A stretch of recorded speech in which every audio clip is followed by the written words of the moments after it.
विश्वामित्र ने मुस्काई के तब कही गई बात ठिकानी।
अब ये तुम्हारा कुछ भी नहीं रहा।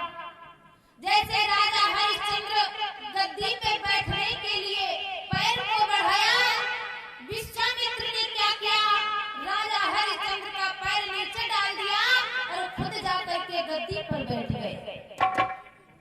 कहने लगे जिन पर तुम हुक्म चला रहे हो इस राज्य पर और इन मंत्रियों पर अब तुम्हारा कोई अधिकार नहीं रहा है। क्यों? बोले जब तुमने कुंजी और लगाम मुझे संकल्प में दे दी है तो इन मंत्रियों पर और इस राज्य पर तुम्हारा कोई अधिकार नहीं है। ये तो सब हमारे हुए, ये राज्य हमारा हुआ, ये नौकर हमारे हुए, ये मंत्री हमारे हुए। आज मेरे भाई राजा हरिश्चंद्र बहुत उदास हुए हैं। राजा हरिश्चंद्र का राज्य कितना था? राजा हरिश्चंद्र का राज कितना था? उद्यानचल से अस्तांचल तक, जहां से सूर्य उदय होता है और जहां जाकर के अस्त होता है वहां तक राजा हरिश्चंद्र का राज था। मेरे भाई विश्वामित्र की बात सुनकर राजा हरिश्चंद्र उदास हो गए। अब 60 भार सोना राजा हरिश्चंद्र पर कर्जा हो गया।